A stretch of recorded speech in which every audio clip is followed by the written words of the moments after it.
हमारे मुल्क में इतनी ज़्यादा मर्दाना कमज़ोरी है जिसकी वजह से हर गांव हर शहर में आपको इस चीज़ का इश्तिहार ज़रूर नज़र आता है। लेकिन हमारे माशरे में तो कोई मर्द खुद को मानने को तैयार नहीं कि वो कमज़ोर है। फिर ये इश्तिहार क्यों? कैमरा ऑन है, बता दो तो कमज़ोरी है कहाँ पे?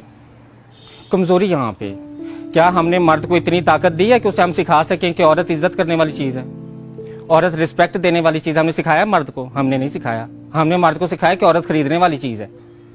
तुम जितना ज्यादा कमाओगे उतनी अच्छी खूबसूरत औरत की बोली लगा के खरीद पाओगे। हमने तो माशरे में मर्द को ये सिखाया है। तो फिर हम क्यों लोग इतना पीट के कहते हैं कि मर्द जालिम? औरत आज निकल के कहती है रोड पे मेरा जिस्म मेरी मर्जी है और मर्द जालिम है। मर्द जालिम बना कैसे है? कौन सी औरत मर्द से आज ये तवक्को नहीं करती कि मुझे शादी करने के लिए अपनाने के लिए पहले तुम्हारे पास गाड़ी बंगला होना चाहिए? अगर कोई मर्द कहे कि मैं सच्ची नीयत वाला हूं, मैं मुखलिस हूं, मैं तुम्हारे साथ वफादार रहूंगा, मुझसे शादी कर लो, मेरे पास पैसे नहीं, कोई औरत करेगी उससे शादी? उस औरत को हक है फिर ये कहने का कि भाई मर्द जालिम है? औरत खुद जालिम है। औरत ने मर्द पे जुल्म किया हुआ है और वो इस जुल्म को मानती नहीं। मर्द इतना ज्यादा मर्द मजबूर हो गया कि अब तो हमें ये सुनने को मिलता है कि अब तो ज्यादातर खुसरे जो होते हैं ना वो नकली आ गए, वो तो कुछ लड़के खुसरे बने हैं। हम डूब के नहीं मरते ये बात करते, वो कैसे नकली खुसरे बने हैं? मुआशरे का इतना बड़ा तबका नकली खुसरे बन रहा है, उसे कौन रोकने वाला है? कोई नहीं, क्यों नहीं उसकी कोई जड़ ढूंढ रहा कि भाई ये कहां से बनना शुरू हो गए? हमने मर्द को मर्द रहने नहीं दिया। हमने मर्द को सिखाया कि तुम तमाशबीन हो, तुमने पैदा होना है तो तुमने औरत को या बेचना है या खरीदना है। बहन बेचनी है और बीवी खरीदनी है, उसके लिए तुम्हें पैसे चाहिए बहुत ज्यादा। जितने ज्यादा पैसे होंगे उतना अच्छा माल तुम खरीद सकोगे। ये सिखाने के बाद फिर मर्द से हम किस चीज की तवक्को कर रहे हैं कि वो अच्छा मर्द बन के रहे सोसाइटी में? वो अच्छा मर्द नहीं बनेगा, वो इससे भी मजीद जालिम बनेगा। पाकिस्तान में 100 में से 60% नौजवान नस्ल है, उस नौजवान नस्ल में से 50% स्कूलों में नहीं है। तो जो 50% स्कूलों में नहीं है उनके पास एंड्रॉयड मोबाइल तो है, तो वो एंड्रॉयड मोबाइल पे क्या देखते हैं? वो एंड्रॉयड मोबाइल पे क्या कुरान और हदीस की तालीम सुन रहे हैं? क्या वो मोबाइल पे मुल्क को कैसे तरक्की की राह पे गामजन करना है वो नौजवान नस्ल ये सीख रही है जो स्कूलों में नहीं है?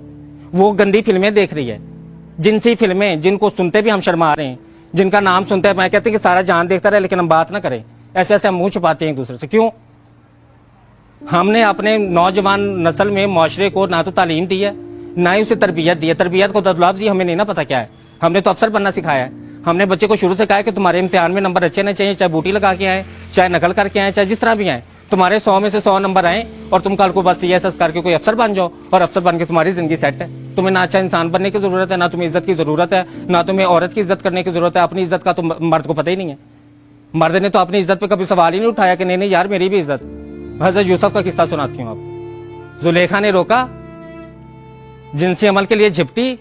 ताकतवर मर्द कौन था? उसने कहा कि नहीं मैं मुसलमान मर्द हूं, औरत नंगी भी मेरे सामने आ जाए मेरा ईमान नहीं डोलता, मैं उस रब से डरने वाला हूं। मर्द, असल मर्द वो होता है जिसमें बर्दाश्त होती है। ताकतवर में बर्दाश्त है ना, कमजोर में बर्दाश्त नहीं होती। कमजोर कौन होता है? जिसमें बर्दाश्त नहीं है। ताकतवर कौन है? जिसमें बर्दाश्त है। तो ताकतवर मर्द तो वो होता है कि वो नंगी औरत को देखता तो वो मुसलमान मुआशरे में आंखें झुकाता, वो सर मुंह फेरता, वो कहता है कि नहीं यार मैं अगर ये औरत जन्नम के रास्ते चल भी पड़ी है तो मैं तो मुसलमान मर्द हूं। मेरा काम तो औरत की इज्जत करना है, उसको इज्जत देना, उसका जिस्म ढांपना, उसका जिस्म नंगा करना नहीं है। ये सिखाना था हमने मर्द को, हमने नहीं सिखाया। हमने तो उसे बोली लगाना सिखाया। हमने सिखाया बोली लगाओ, बीवी खरीदनी है तो बोली लगाओ, अगर तुम्हें अपनी बहन का कहीं रिश्ता करना है तो उसके लिए भी बोली लगाओ। पूछो कि कोई कितना पे, तुम कितना पे कर सकते हो, कोई तुम्हें कितना पे कर सकता है। अब ये कोरोना आ गया है, अब ये शादियां कैसे अखराजात के बगैर हो रही हैं?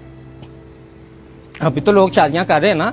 अब तो दूल्हे को फिक्र नहीं है कि मैंने शादी करने से पहले 10 लाख रुपया जोड़ना है, मैंने घर बंगला गाड़ी लाजमी हो तो मेरी शादी होगी। तो जब घर गाड़ी बंगला औरत देखती है ना, जब औरत मांगती है कि भाई मैं शादी करने के लिए घर बंगला गाड़ी मांगती हूँ, तो फिर जारी बात है मर्द भी बोली लगाता है। तो हम बेचने खरीदने का काम कर रहे हैं। हमें सिखाना पड़ेगा कि रिश्ता क्या है, शादी क्या है, निकाह क्या है, 3 कलमे पढ़ने का मतलब क्या है, कौन सा ये रस्म कहाँ से आई है? मुझे ये बता दें कि इस्लाम में, तो मुझे ये पूरे इस्लाम में ये रस्म नजर नहीं आती कि भाई दूल्हे को शादी के लिए जो है वो एक घर गाड़ी बंगला लाजमी होना चाहिए, सोशल सिक्योरिटी होनी चाहिए, फ्यूचर सिक्योरिटी होनी चाहिए। ये कॉन्सेप्ट कहां से है? कौन लेके आए सोसाइटी में ये कॉन्सेप्ट? जाहिर बात है, जब औरत मर्द से तवक्को करेगी इस चीज की तो मर्द भी तो फिर बदले में मांगेगा ना। ये तो लेन का देन है, मार्केटिंग क्या है। आप बोली लगाएंगे, आप खरीदेंगे तो फिर शराइत रखी जाएंगी। फिर जब आप दूल्हे को कहेंगे कि भाई तुम्हें शादी करने से पहले घर गाड़ी बंगला खरीदना है, तो फिर वो कहेगा भाई घर गाड़ी बंगला खरीदना है तो फिर मुझे इस नक्शे की औरत भी चाहिए। औरत ने क्या की, औरत फिर मेडिकल क्लिनिक्स किस लिए खुले कि वो उस नक्शे की औरत बनाने के लिए, कि इनको काटो, इनका पेट काटो, इनकी छातियां काटो, इनके चेहरे काटो, प्लास्टिक सर्जरी के नाम पे काट काट के इनको पेश करो मार्केट। इस ट्रेंड में आज हम जिंदगी गुजारे। आज उस पेट काटने का नाम हमने लेपोथेरेपी रखा हुआ है। हम चेहरा काटते हैं तो उसका नाम हमने जो है वो प्लास्टिक सर्जरी रखा हुआ है। हम छाती काटते हैं तो हमने उसका नाम सिलिकॉन सर्जरी रखा हुआ है। हमने तो नाम बदल के तो उनको बड़ा ग्लोरीफाई किया हुआ है ना। उनके नाम ऐसे ग्लोरीफाई करके रखे हुए कि कोई ये महसूस ना करे कि मैं जिंदा जान अपना पेट कटवाने लगा हूं। ये किसी को महसूस ना हो, सबको ये महसूस हो कि मैं लेपोथेरेपी करा रहा हूं, मैं पता नहीं हुसन का शहजादा बनने लगा हूं। तो हमारे वक्त में तो फिर भी जो मर्द होता था ना, जब जवान होता था तो मेरे नानी दादी जो थी वो देसी घी की खुराकें बनाती थी, वो मुझे नहीं बनाती थी कि नहीं बच्चा जवान हो गया उसको ये खुराक खिलानी।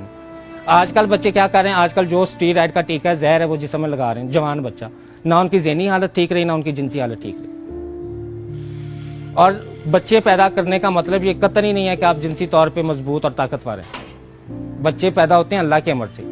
अगर आप औरत को जिनसी तस्कीन दे रहे हैं तो फिर आप ताकतवर मर्द हैं जिसको मर्दाना कमजोरी नहीं है। और अगर आप औरत को जिनसी तस्कीन नहीं दे रहे और औरत बगावत पे उतर आई और वो रोड पे कहती कि मेरा जिस्म मेरी मर्जी, मुझे तुमसे तस्कीन नहीं मिलती, अब मेरा जिस्म है, मैं जिसम मर्जी तस्कीन लूं, तो वो उस मर्दाना कमजोरी का इलाज जो है ना वो खुराक से और ज़हनी सुकून से हो। जब तक मर्द के ज़हन में ज़हनी सुकून नहीं डाला जाएगा, जब तक उसके ऊपर से ये जिम्मेदारियां और बोझ नहीं हटाए जाएंगे, तब तक ये चीज़ें नहीं ठीक होंगी।